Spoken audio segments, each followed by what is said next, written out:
Hi, I'm Rick Acampora, and I'm the Global CEO for Assembly. And we are coming to you live from Possible 2026 at Miami Beach and the Assembly Cabana. I'm joined by Barry Frey, the President and CEO of the DPAA Global. And frankly, been looking forward to this conversation, Barry. It's good to be with you. Barry's had a front row seat for the digital out-of-home industry and the transformation over the last decade, I guess that is, yeah. And there's a lot to sort of get into, I think, from programmatic, AI, where the industry's headed, where it's been. So just wanted to thank you for being here, and we'll dive right in, yeah? Absolutely, always great to see you, Rick, and it's been a few years since we've done this. It has. I've done the Assembly one every year out here, Thank and you it's for a doing great that. place. And thank you for having me. Assembly's a powerful company. The whole Stagwell business is just on steroids. And do we have a sport beach around here someplace? Yeah. I'm surprised there's not, Right. but there will be at We some won't soon, point. I'm Yes, sure. coming to a Possible near you. Between Ryan and Mark Penn and Rick, you guys do a great, and David Sable, you guys do a great job at the. Yeah, wonderful. Well, thanks for having me. Thank you for being here. So I guess before we jump in, for those who might not know, do you want to sort of give the short Sure. version of DPAA, Sure. what you do, who you are, who you serve? So we are the Global Digital Out-of-Home Trade Organization, or more aptly put, we are the global out-of-home organization that is charged with digitizing the industry, innovating the industry, and growing the industry. And of course, they all work pretty much the same, because the more that we innovate, the more we digitize, the more the industry grows. And we started off, I was doing this about 12 years ago. We had about 24 member companies, some of the more advanced, more digitized companies. And now we have members in every continent. We've gone from 24 to about 240, Wow. including our friends that are up in the sky these days here, flying with screens and helicopters. It's LED. In fact, as we were talking earlier, we've got members here that are on air, land, and sea with screens, and you'll see a lot of DPAA and digital out-of-home logos floating around. Yeah, for sure. 360 digital out-of-home experience going on here at Possible. We're surrounded by it. Sound like an ad guy. Yeah, maybe. So I think, with that, and from my perspective, digital out-of-home and the out-of-home sort of industry has been one of massive change over the last decade, certainly, but even within every one of the last several years. And from your perspective, what did it look like when you started? You mentioned 12 years ago or so. Mm-hmm. And what's sort of been the biggest change over that time period or the last decade? I think part of the change has certainly been promulgated by the fact that we are a global association of media owners, of brands and agencies. And everybody works together to grow the industry. What has changed, of course, is the continuing dynamic change of media. One thing that happened, of course, programmatic has came on the scene. Yeah. And at first my members were a little bit challenged by it. They said, oh, can we control the inventory? Is going to be a race to the bottom of pricing. And we provided some leadership saying, no, you actually can control your own inventory. The technology allows that.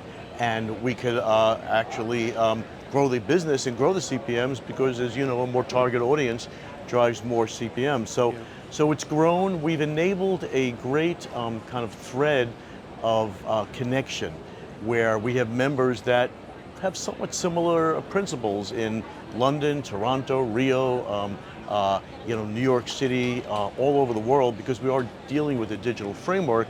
So while connecting all the dots, everybody learns and grows together. I like to say we're kind of an alliteration of 4 or 5 C's. We're the ultimate connector, consigliere, concierge, and community. And that's what's changed, that we've really stitched this group together under the hood of our global organization. So it's helped to supercharge it. Okay. And I mean, part of that is when did it really sort of start to tip to be way more global over the last decade? Yeah, good question.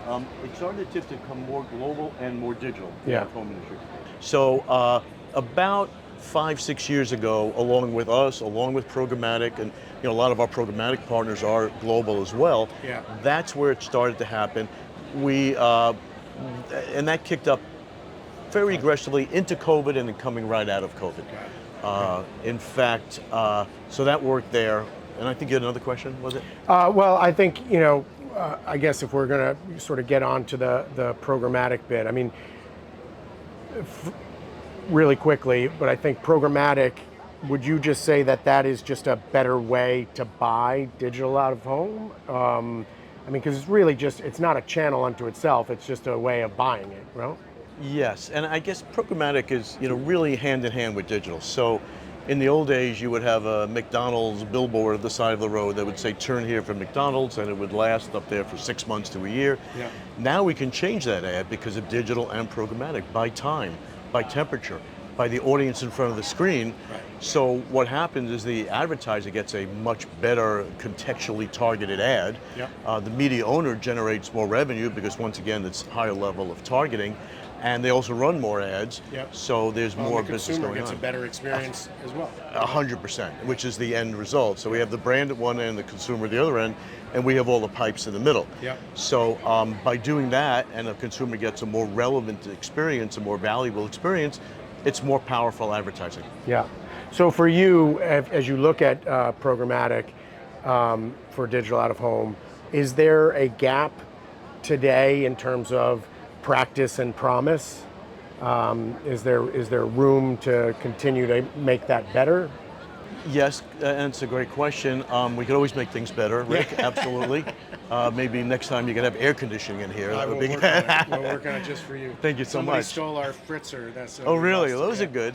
We'll bring it to Cannes with you. There you We're go. going to do that. Yeah, so some of the challenges with programmatic and digital at home is also one more of perception than reality.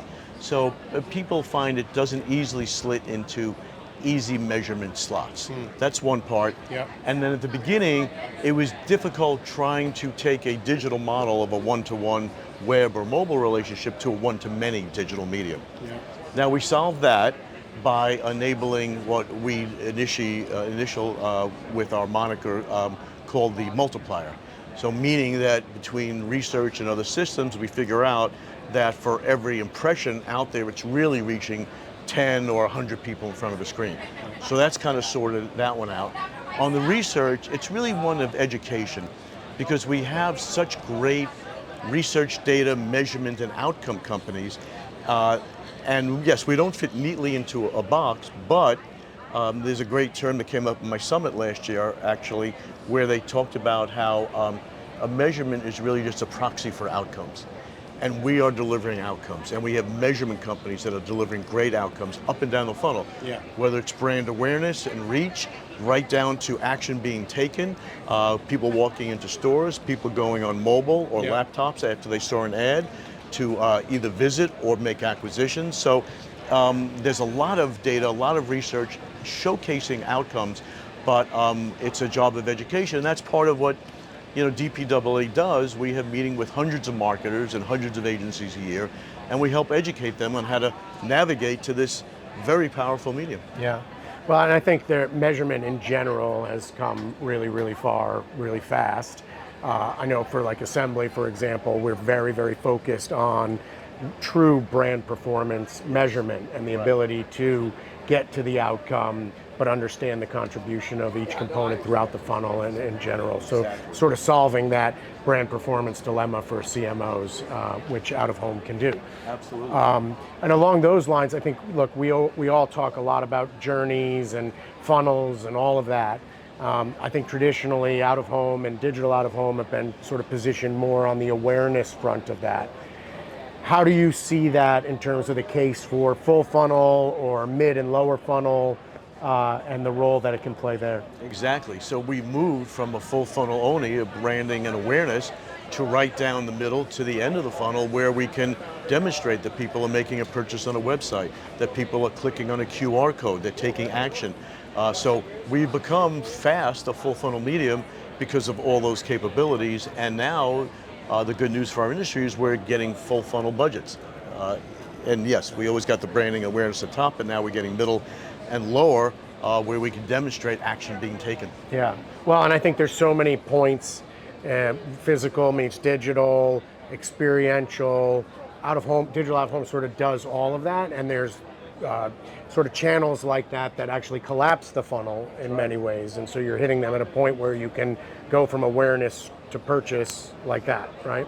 And physical and digital was the theme of our summit last year. Was it? Yes. All right. Yeah. There you go. In fact, we've had some Assembly and Stagwell folks speak at our summit. Many years ago, Mark Penn spoke at our summit. We always try to bring some not only advertising but interesting political people in, and Mark fulfilled both of those. Yes, he does. We've had Caddy Cave from the BBC. We've had people from NBC News, from CNN. Had Mark Bezos when he got back from space. Yeah. We try to bring a lot of interest, and come October 13th this year at Chelsea Piers, we're expecting about 1,000 people again. Wow. Yeah. Sounds great. Yeah, it is the Video Everywhere Summit. Should be fun. Yeah. Love it. I guess a couple more questions for you. We can't really have a conversation, I suppose, without mentioning AI. And as you think about, every year there's some sort of technology that's a disruptor that's going to change the face of everything, let alone digital out of home, for example. What sort of role do you see, or how do you see that changing digital out of home and what we're doing? Yeah, people talking about AI? Is that happening? You hear it here and there. Just once in a while. Once in a while. Okay, yeah. So AI, I look at it in two respects. One is that all of our back room at agencies, brands, and media owners now is being supercharged by AI. Ideally that's doing more tactical work, which it is in the flow from presentation to ad sales to scheduling to programmatic. So that is happening, and we have one member that you just plug into their AI model. I'm looking for women in San Diego that are in the market for shoes, and it'll pop up all the locations where those women are going to be at in the next week or so. So that's a great form of AI. Even greater for us is that in the equilibrium of things, talk about searches on the internet. 2 years ago, if you were searching for lady shoes, you may go to 10, 15 websites before you get all of your answers. Now you plug in one question and AI delivers the whole bundle. What that means in a leveling up way for us as a medium is that the online web banner and video experience is going down because you're not clicking on that many banners, you're not seeing that much video. You're getting all the answers in AI. So in the scheme of things, you can't hide in public. And that goes a few ways. One is where we do a great job of reaching people on their daily journey, on their path to purchase, and increasingly more now at the point of purchase. Yeah. And then the power of being in real life is incredible. In this day of AI, of fakes, of news, of fake news, what we do know is that when you have something in public, it's got great authenticity, and that's what brands want. You know that very well.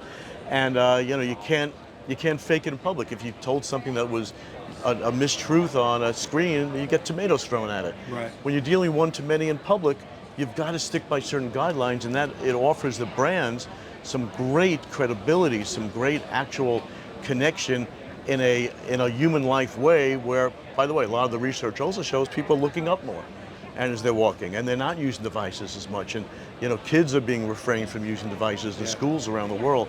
So AI has a lot of impact on us, mostly positive. Yeah, great. Well, and I also think it's interesting because you mentioned sort of brick and mortar locations and understanding audiences around that. And I think that's really powerful, but there's another element of digital out of home that can give a brand, a brick and mortar brand, the perception of scale. Yes. Right? Because in a way that digital out of home can almost give the perception of more brick and mortar locations, and that a brand is more scale than they are. So I think that's sort of interesting as well. Life. There you go. It's all very real. Yeah, it is. And in real life is a big thing. Yes. I guess last question, because you talked about education as being a really important part of things, and sometimes not knowing exactly where, if you're somebody who's putting a media plan together and you're not sure what you're comparing it to, that can become a problem. For the CMOs out there who might be looking at it in an old way or the wrong way, what's like one piece of advice you would give them to actually move their plans forward and get more effective plans? Can I give you two? You can give me two. From a perception point of view, one is we've kind of covered it, is that the measurement is not perfect. And by the way, no measurement is perfect. I mean, we all know that from Nielsen and everything else. It's called the Nielsen estimate. So one is that the measurement is not perfect, but it does indicate results up and down the funnel. That's one thing.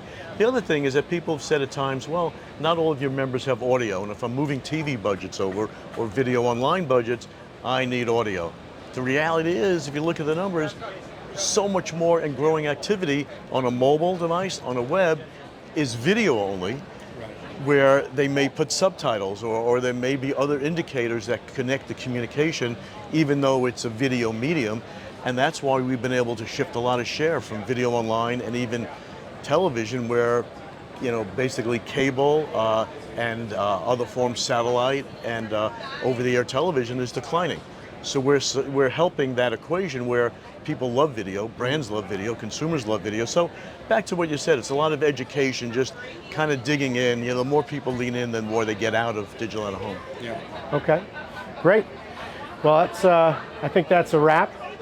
Thank you so much. Thank you so much. Appreciate your time always. Great to see you. Great to see Pleasure. you. Yep. Great questions. Thank you. Yep. Great. Cheers.